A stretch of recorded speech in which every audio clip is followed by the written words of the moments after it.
नमस्कार मित्रों, मैं सत्यवीर शर्मा आज आपके सामने लेकर आया हूं सर्वनाम और सार्वनामिक विशेषण में अंतर। हाँ मित्रों, सर्वनाम और सार्वनामिक विशेषण में अंतर जो टेट और सीटेट या किसी भी स्टेट के एग्ज़ाम्स होते हैं जिसमें हिंदी ग्रामर आती है, इसमें से एक क्वेश्चन 101% आता है।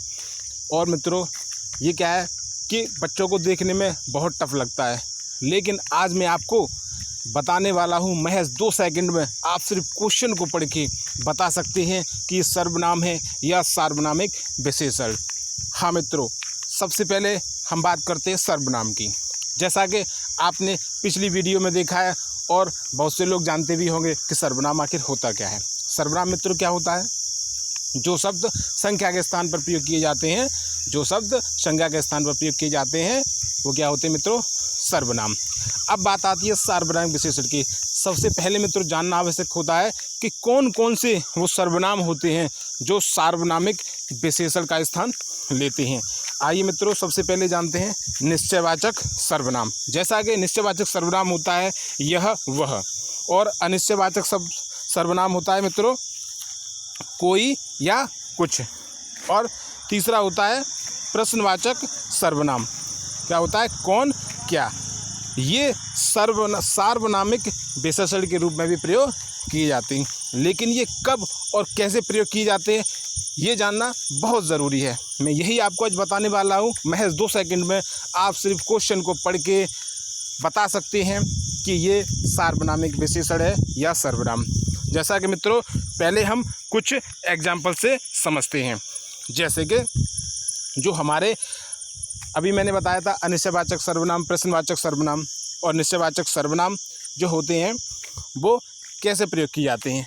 एक चीज़ याद रखना मित्रों, जो कि मैंने अभी बताया था कि सर्वनाम क्या होते हैं? जो संज्ञा के स्थान पर प्रयोग किए जाते हैं, यानी वो वाक्य जिसमें संज्ञा नहीं होती है, यानी संज्ञा के स्थान पर ये सर्वनाम प्रयोग किए जाते हैं। जैसे कि बाहर कोई आया है, यहाँ पर कोई जो प्रश्नवाचक सर्वनाम है, अनिश्चयवाचक सर्वनाम है कि बाहर कोई आया है, यानी इसमें संज्ञा नहीं दिखाई दे रही, संज्ञा के स्थान पर कोई शब्द लिया गया है, तो क्या है? ये अनिश्चयवाचक सर्वनाम है। नेक्स्ट एग्जाम्पल है कौन रो रहा है। ये क्या है? प्रश्नवाचक सर्वनाम। कौन रो रहा है, यहाँ पे संज्ञा तो नहीं है, संज्ञा के स्थान पर कौन प्रयोग किया गया है, यानी कि जहाँ पर संज्ञा न दी हो, संज्ञा के स्थान पर अगर ये सर्वनाम दी हो तो ये सर्वनाम ही होते हैं।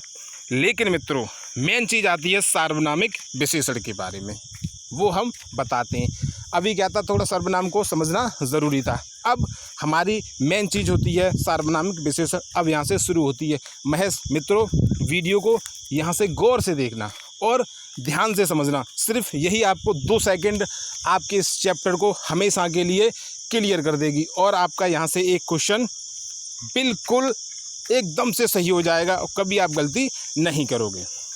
सबसे पहले मित्रों समझने की बात है कि सार्वनामिक विशेषण है क्या होता है मित्रों, जो कि हमने अभी उपयुक्त आपको अनिश्चयवाचक, निश्चयवाचक और प्रश्नवाचक सर्वनाम बताए थे। वो क्या होते हैं? अगर संज्ञा के साथ, यानी यहाँ पर क्या होता है, अगर ये वाले सर्वनाम होते हैं जो अनिश्चयवाचक, निश्चयवाचक और प्रश्नवाचक सर्वनाम, ये संज्ञा के साथ प्रयोग किए जाते हैं और संज्ञा से पूर्व लगते हैं। यानी आपको सिर्फ ये चीज़ रखनी है याद कि अगर जिस भी वाक्य में संज्ञा नहीं है और सर्वनाम दिया है तो वो सर्वनाम होगा।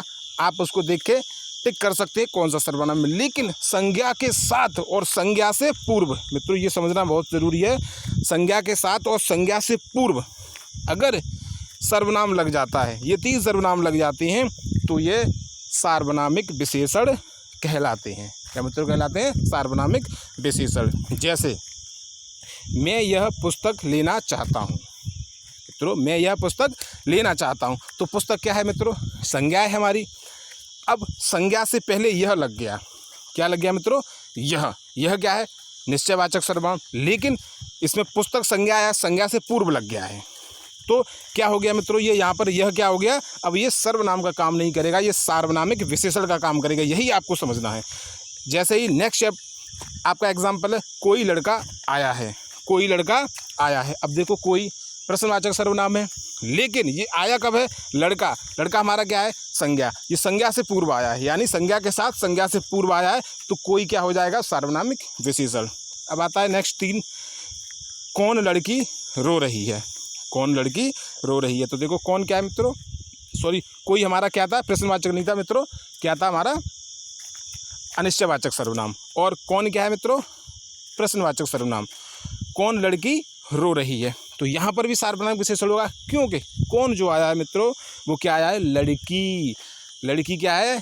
संज्ञा, प्राणीवाचक संज्ञा। तो संज्ञा से पूर्व ये हमारा प्रश्नवाचक सर्वनाम आया है, तो यहाँ पर ये सर्वनाम न होकर सार्वनामिक विशेषण हो जाएगा। तो मित्रों सिर्फ आपको ये चीज़ याद रखनी है कि जहाँ पर ये 3 सर्वनाम निश्चयवाचक, अनिश्चयवाचक और प्रश्नवाचक सर्वनाम अगर किसी संज्ञा से पूर्व आते हैं मित्रों, किससे आते हैं?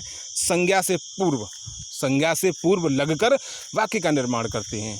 सिर्फ यही आपको याद रखनी है मित्रों। फिर दोहरा रहा हूँ बात कि अगर ये 3 सर्वनाम निश्चयवाचक, अनिश्चयवाचक और प्रश्नवाचक सर्वनाम अगर किसी संज्ञा से पूर्व जुड़कर वाक्य का निर्माण करते हैं तो वो सार्वनामिक विशेषण कहलाते हैं।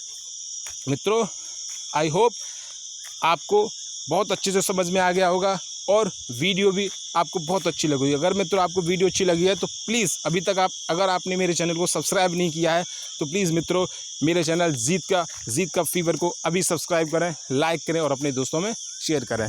थैंक यू मित्रों। फिर आते हैं एक नई चैप्टर के साथ, तब तक के लिए जय हिंद।